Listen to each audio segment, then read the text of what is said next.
Good morning, everyone. So, today is the second session on gravimetric analysis. So, we'll continue with our discussion that we carried in the previous session. So, in this session, we will try to look into more details about gravimetric analysis. So, in the previous class, we looked into what do you mean by gravimetry. Then we looked into various types of gravimetry. Then we looked into the type that you have in your syllabus, and that is precipitation gravimetry. And finally, we talked about this example in which chloride ion is your analyte and you add a precipitant AgNO3 to precipitate them as AgCl. So this is the basic thing that we do in a precipitation gravimetry. Now, what are all the challenges that we face when we do this analytical measurements?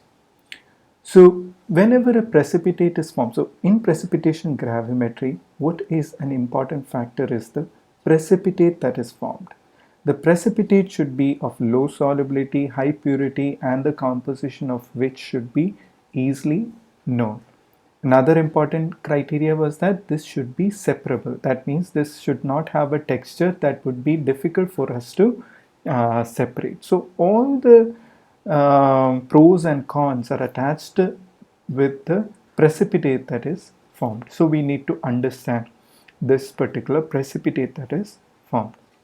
So in this case, the precipitate used formed is AgCl. So precipitate means it's a solid. Solid means it's a crystal structure, and we know you have studied about NaCl crystal structure or any solid. They all have a particular crystal structure. So AgCl has a crystal structure which is shown here, where green balls are your chloride ion and yellow balls are your silver ions. So if you see the interior chloride and the silver ions, they are surrounded by a coordination number of 6. So if you look carefully, this particular Ag is surrounded by 6 chloride ion, right? I hope you are able to understand it well. Similarly, an interior Ag is surrounded by 6 Cl minus. Okay. However, when we come to the edges and on the surfaces, the coordination number is not 6, but it's lesser than that. For example, a silver ion on the edge of this crystal, okay, has only 4 chloride ions surrounding it. However, this can reach a coordination number of 6, but here in this case, the coordination number is only 4. So meaning that this has some degree of incompleteness in its coordination sphere. Similarly, if we look at some atom on the side of the crystal, you will find that it is like chloride ion. This chloride ion is surrounded by 4 Ag ions. So coordination surrounded by 5 Ag ions. So that means its coordination number is 5. Still one more coordination is possible in the case of chloride ion in this AgCl. So when it comes to edges and the faces of the crystal, you will find that the coordination, there is an incomplete coordination number. So as a result of which, what happens, there would be development of a partial positive charge or a partial negative charge on the surfaces and on the edges of the solid that is precipitating out.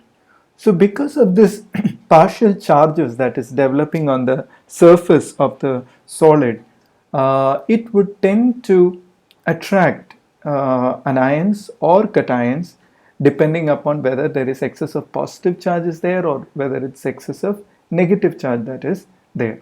So that meaning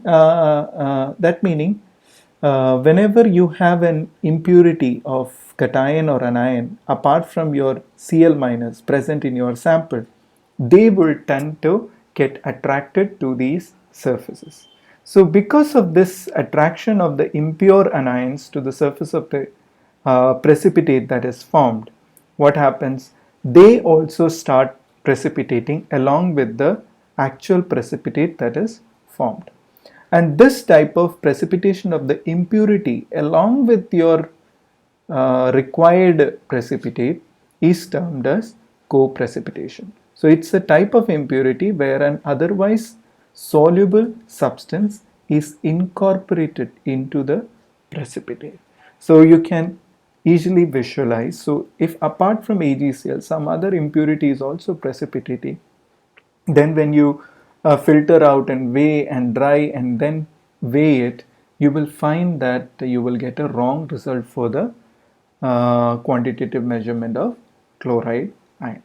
So this particular co-precipitation is a major degree of error in case of precipitation gravimetry. So let us look into the different types of co-precipitation that can be possible. The first type of co-precipitation that can be possible is termed as inclusion.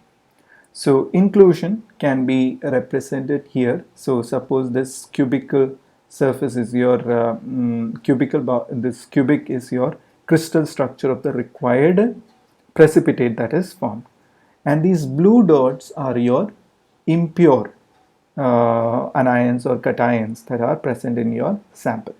So what happens is that in inclusion, the lattice points on the lattice points on these precipitate is replaced by the impure cation or anion. For example, I'll show you in another example, another diagram here. Suppose you have a you need to analyze your barium sulfate. Okay, so if you want to analyze barium ion, okay, and you are precipitating barium as barium sulfate, and if suppose in the sample of barium ion you have lead ion as an impurity, so inclusion means while the precipitate of barium sulfate is getting formed, you will have some of the lattice sites of your barium being replaced by the impure lead ion as well. Now this type of precipitation is possible only if both of them, that is lead sulfate as well as barium sulfate, is having similar nature of their crystal structure. So I hope I don't know whether you have learned about crystal structure in solid states or not. So we have different types of crystal structure, and in each crystal structure you have different coordination number for each of the cations and anions. So if these lead ion is having a similar nature to that of barium ion, only then the lattice points of barium ion are replaced by lead ion. Otherwise, they would be occupied somewhere in the interstitial of the lattice structure. So that is what I am saying here. So whenever this happens, when the barium sulfate is getting formed, these impure ions such as barium ion, lead ion or potassium ion, if they are present as impurity in your sample, they would be occupied on the lattice point or the interstitial sites of the crystal structure. So as a result, what happens? You will have your solid crystal inside. You will have impure ions being completely occupied.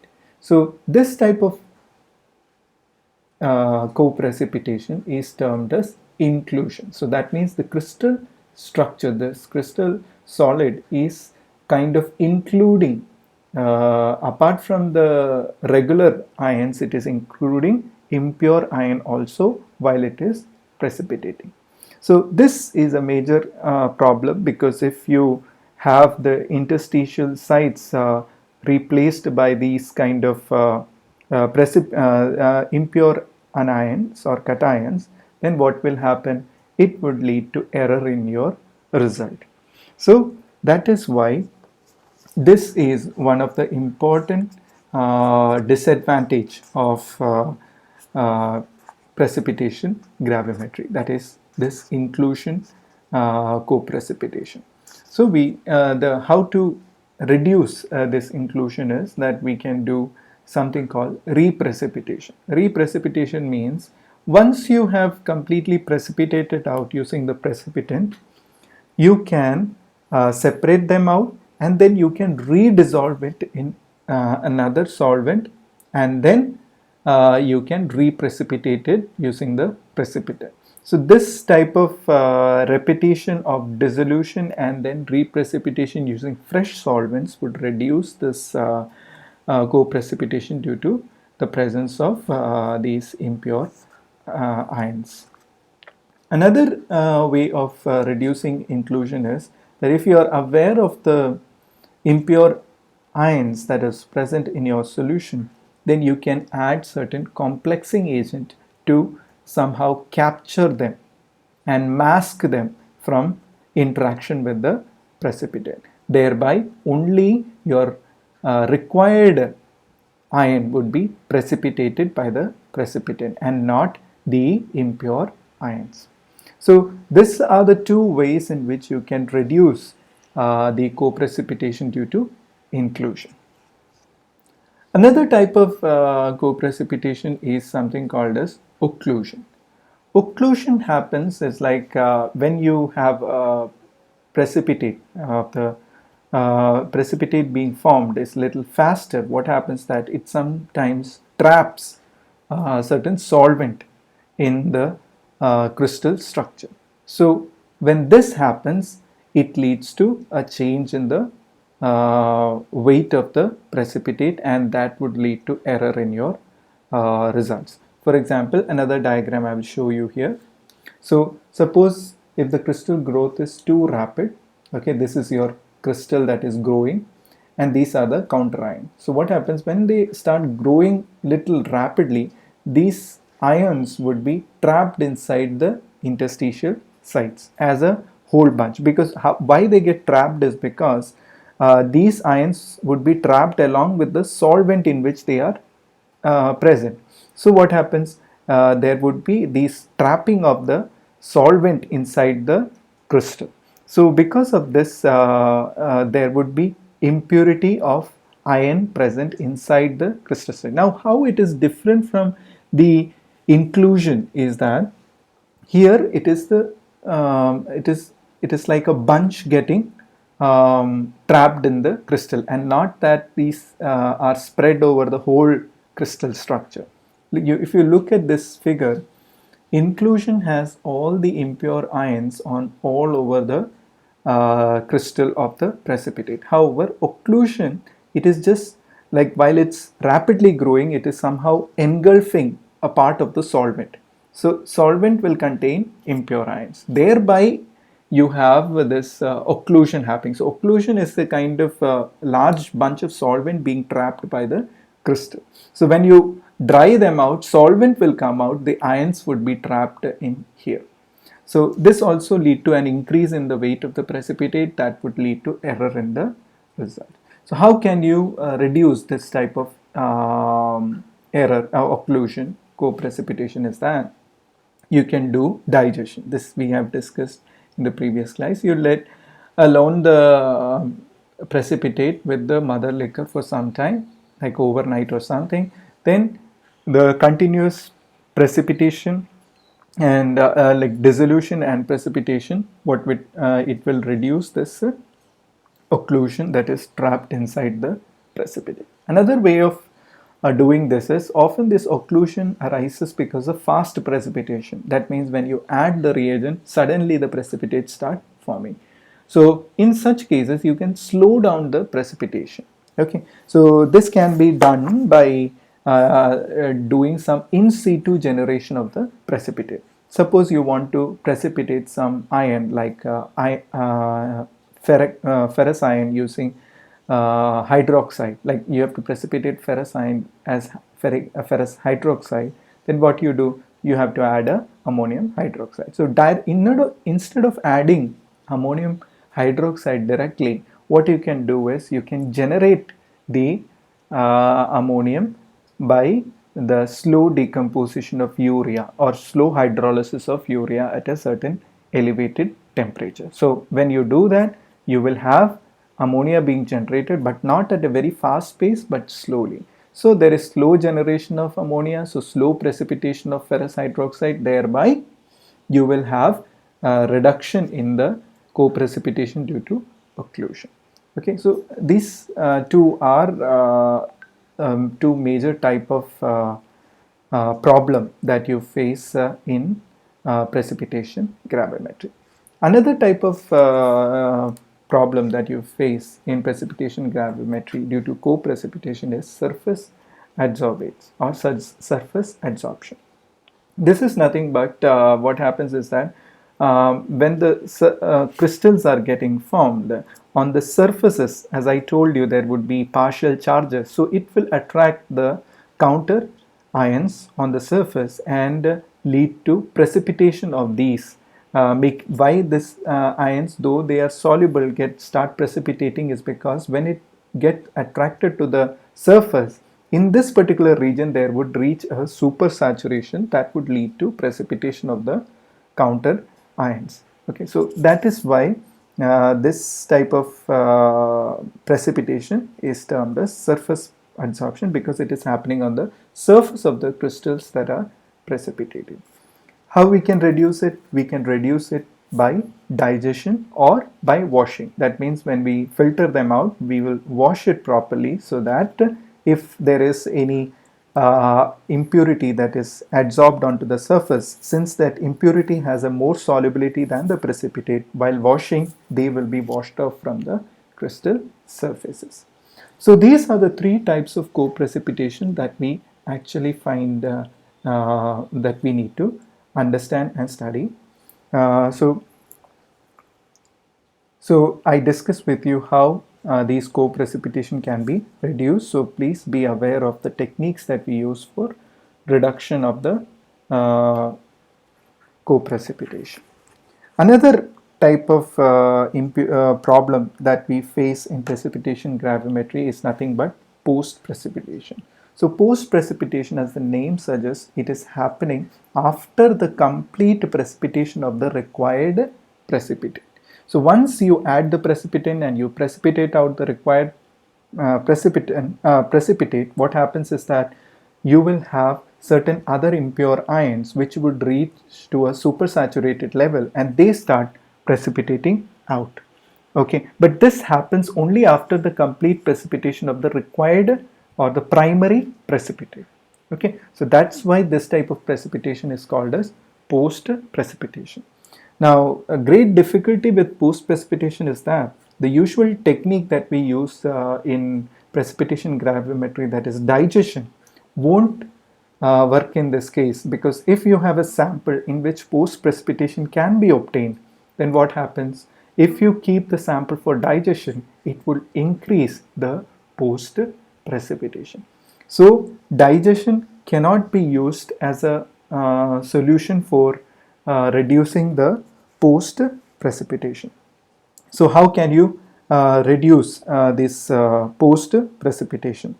So only thing that we can do to reduce post precipitation is once you are aware of the ions that is present in the sample, you can mask it. That means you can add certain complexing reagent to somehow remove those impure ions. Another way is to, once the precipitate is formed, you quickly filter them out, because if you keep the precipitate in the solution for some time, post precipitation chances are very high. So you fast filter them. Okay, so these are the two basic technique that you can do in case your sample is showing this kind of error of post precipitation. So these are the two basic errors that we face in precipitation gravimetry, and one is your co-precipitation, another one is your post precipitation. So these two errors you should be aware of, and you should know how to remove them, like how to reduce these type of errors. Okay, so finally we have the difference between co and post precipitation, which we will be discussing in our live class. So please try to explain like how post precipitation and co precipitation differ in terms of extent of contamination with time. Secondly, extent of contamination with agitation, either mechanical or thermal, or in terms of amount of contamination. I would like you to think over in terms of differences that you will find in these three bases. Try to find out the difference between co and post precipitation. So this particular difference we will be discussing in the live session. So I hope you understood this gravimetry analysis because it's very important. Questions can be asked in different formats. So please understand it. And if you do not understand any particular thing that I discussed, and everywhere like inclusion, occlusion, and the surface adsorption, I have written down a lot of details in those slides. Please read it carefully. And if you don't understand any particular sentence that is written in there, please do ask me in the live session. I'll help you with it because you should understand everything in that.